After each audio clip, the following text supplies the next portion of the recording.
नमस्कार, सुलगता सवाल देख रहे हैं आप और मैं हूं आपके साथ दिव्या सिंह। दिल्ली के सीएम अरविंद केजरीवाल तिहाड़ में सलाखों के पीछे हैं। भ्रष्टाचार के मामले में आम आदमी पार्टी की जमकर फजीहत हो रही है। सभी बड़े नेता जेल में हैं। जिस तरह से एक के बाद एक भ्रष्टाचार का मामला उजागर हो रहा है, उसके बाद पार्टी के कई ऐसे नेता हैं जिनका पार्टी से मोह भंग हो रहा है और वो खुद की इज्जत बचाने, अपनी सियासी नैया को पार लगाने के लिए इधर उधर भाग रहे हैं। दिल्ली में जल्द ही विधानसभा चुनाव होने वाले हैं। इस बीच आम आदमी पार्टी में लगातार टूट देखने को मिल रही है, क्योंकि पार्टी को छोड़कर नेताओं के जाने का सिलसिला जारी है।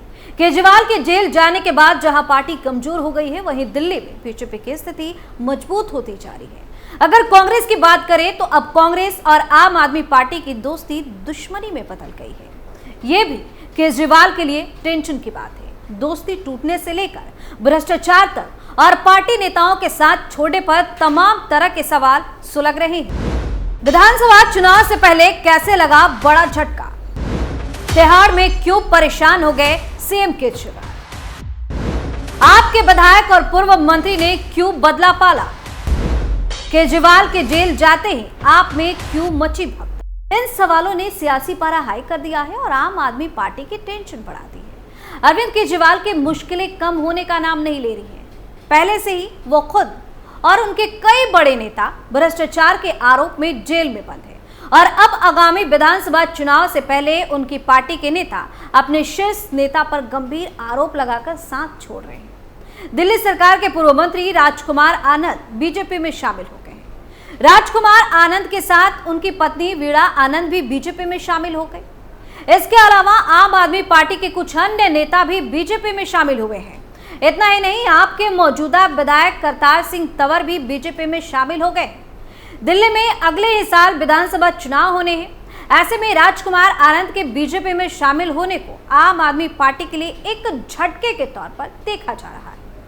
राजकुमार आनंद और करतार सिंह तंवर के अलावा रत्नेश गुप्ता, सचिन राय, पूर्व विधायक वीणा आनंद और आप पार्षद उमेश सिंह फोगाट बीजेपी में शामिल हुए।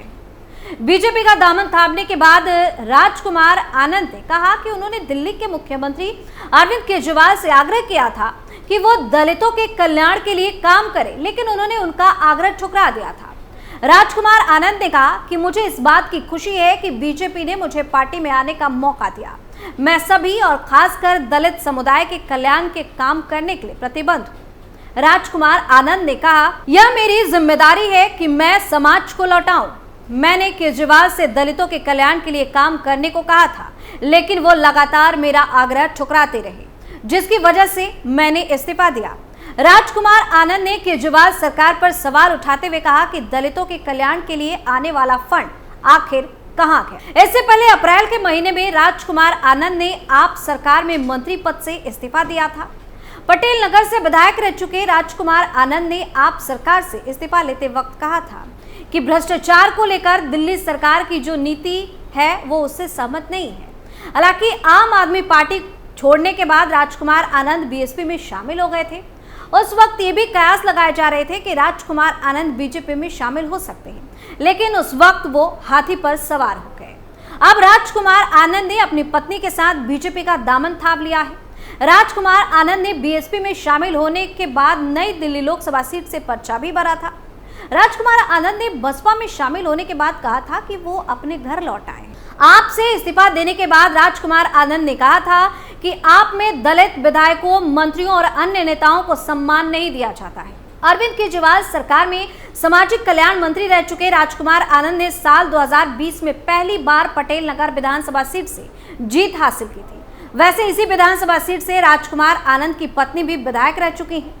राजकुमार आनंद ने आम आदमी पार्टी से ऐसे वक्त में इस्तीफा दिया था जब दिल्ली के मुख्यमंत्री अरविंद केजरीवाल समेत पार्टी के कई अन्य नेता जेल में बंद थे। राजकुमार आनंद के आप छोड़ने के बाद सौरभ भारद्वाज और संजय सिंह ने आरोप लगाया था कि राजकुमार आनंद ने जांच एजेंसियों के दबाव में आकर आम आदमी पार्टी का दामन छोड़ा है। उस वक्त आपके नेताओं ने यह भी कहा था कि प्रवर्तन निदेशालय ने राजकुमार आनंद के ठिकानों पर पिछले साल नवंबर के महीने में छापेमारी की थी। आप नेताओं ने कहा कि राजकुमार आनंद डर गए हैं और वो जल्द ही बीजेपी में शामिल हो जाएंगे। हालांकि आप छोड़ने के कुछ दिनों बाद अचानक बीएसपी ज्वाइन कर राजकुमार आनंद ने सबको चौंका दिया। वहीं भाजपा में शामिल होने के बाद आप विधायक करतार सिंह तंवर ने अरविंद केजरीवाल पर तानाशाही का आरोप लगाते हुए कहा कि भ्रष्टाचार के नाम पर सत्ता में आने वाले आज खुद भ्रष्टाचार कर रहे हैं। उन्होंने दिल्ली को नरक बना दिया है और दिल्ली की जनता के विश्वास और भरोसे को तोड़ दिया है।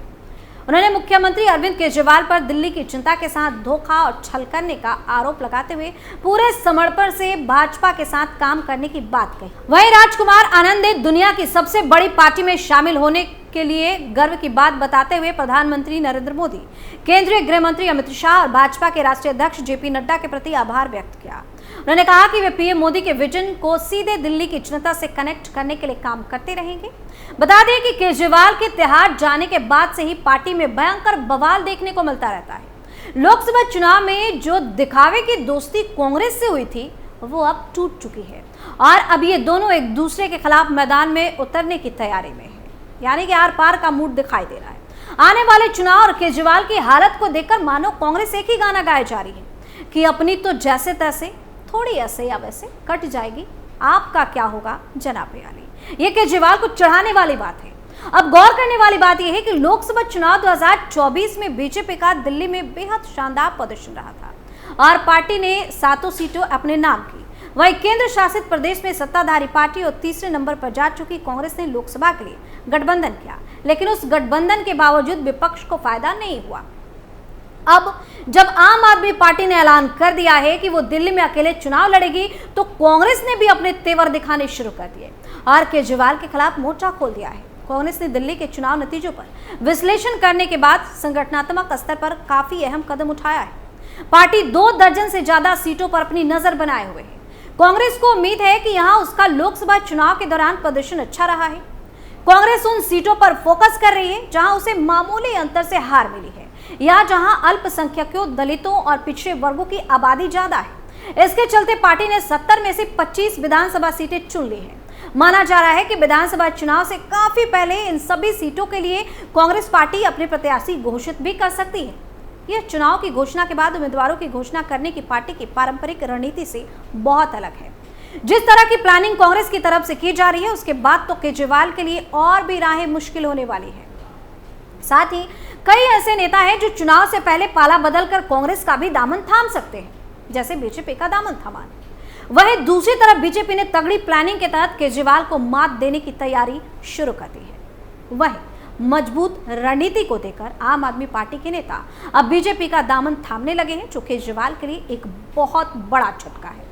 कहा जा रहा है कि एक तरफ भ्रष्टाचार के मामले में फंसे केजरीवाल जेल से बाहर आने की स्थिति में नहीं दिख रहे हैं, तो दूसरी तरफ दिल्ली में विधानसभा चुनाव है जो केजरीवाल की टेंशन बढ़ाए हुए है, क्योंकि केजरीवाल के जेल जाने के बाद से पहले ही पार्टी में गुटबाजी की खबर सामने आ रही है। जिस तरह से पार्टी के नेता पार्टी छोड़कर भाग रहे हैं, उसके बाद तो भगदड़ मची हुई है और अगर चुनाव से पहले, विधानसभा चुनाव से पहले केजरीवाल तिहाड़ से बाहर नहीं आते हैं तो पार्टी टूट जाएगी। बड़ा विस्फोट होगा जो आम आदमी पार्टी को पूरी तरह से बर्बाद कर देगा, खत्म कर देगा। ऐसे में सवाल ये है कि क्या केजरीवाल अपनी पार्टी को चुनाव से पहले बचा पाएंगे और एकजुट रख पाएंगे? सुलगते सवाल में फिलहाल के लिए इतना ही। किसी और मुद्दे के साथ फिर से पेश होंगे, तब तक के लिए आप देखते रहिए कैपिटल टीवी। नमस्कार।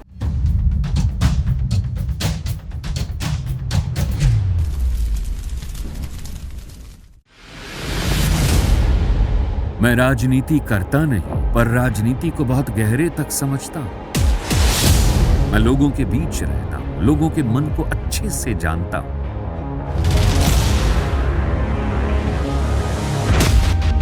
पब्लिक और पॉलिटिक्स की हर नब्ज को खूब पहचानता हूं।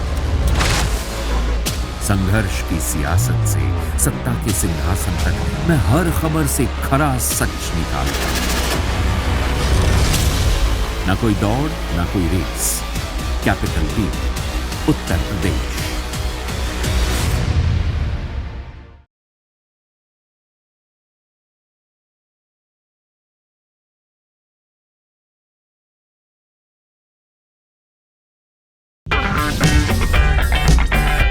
अगर आपको हमारा वीडियो पसंद आया हो तो इसे लाइक करें, हमारे चैनल को सब्सक्राइब करें और हाँ, बेल आइकन दबाना ना भूलें ताकि आप तक हमारे वीडियो की नोटिफिकेशन पहुंचती रहे। आप अपना सुझाव हमें कमेंट बॉक्स में दे सकते हैं। हमारे साथ जुड़ने के लिए शुक्रिया।